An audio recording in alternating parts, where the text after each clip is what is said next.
2 ते 3 इन्ग्रेडियंट्समध्ये original homemade syrup एकदा बनवाल ना 100% डेफिनेटली घरातच बनवाल एवढा छान पटकन बनवून होतोय। मार्केटमधून ऑरेंज विकत आणाल ना तर फ्रेश ज्युसी रसवाले घ्या, कारण की आपल्याला खूप दिवस स्टोर ठेवायचं आहे सिरप। संत्र्याची सालं काढून जेवढं तुम्ही ऑरेंज ज्युसी घ्याल तेवढं तुम्हाला ऑरेंज सिरप बनवता येईल, म्हणून ऑरेंज ज्युसीच घ्या।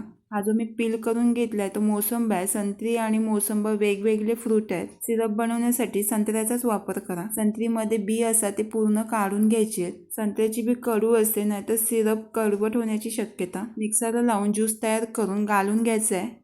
जेवढे काही रेशो आणि एक्स्ट्राचे काही कण झाले असेल ते रिमूव्ह करून घ्यायचे। चाळणीने नाहीतर मलमलत्या सुती फडक्याने स्क्वीज करून घ्या। आता जेवढा ज्यूस आहे तेवढा काढून घ्यायचा आहे। बाहेरून मार्केटमधून जो सिरप आणतो तो याच पद्धतीत बनवला जातोय। मिक्सरला लावताना संत्र्याचा साली खिसून घ्या, त्याने संत्र्याचे सिरपला ऑरेंजसारखा फ्लेवर येण्यासाठी। 1 कप साखर, गॅस ऑन करून घ्यायची नाही, चालू नाही करून घ्यायची। 1 कप साखर टाकले, त्याचप्रमाणे 1.5 कप ऑरेंज ज्यूस। साखर आणि ऑरेंज ज्यूस आटून 1 कप करून घ्यायचं आहे। 1 कप साखर टाकले, 2 कप ज्यूस झाला तरी चालेल।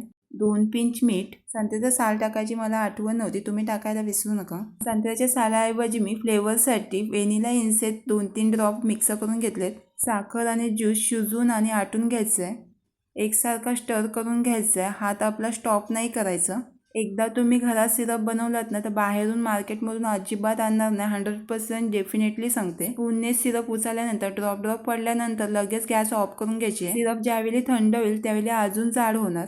माझ्याकडे स्ट्रॉबेरी सिरपचा कंटेनर होता, त्याचमध्ये ऑरेंज सिरप भरून घेणार आहे। पाहू शकता एवढीच थिकनेस ठेवायची, एकदम पण जाडी सिरप करून घ्यायचं नाही। ब्रेडसोबत नाही तर कशासोबतही खाऊ शकता। 2-3 महिन्यासाठी स्टोर राहतो सिरप। आय फीड आपल्या चॅनलला सबस्क्राईब, लाईक आणि शेअर करायला विसरू नका आणि सिरप बनवायला खायला विसरू नका।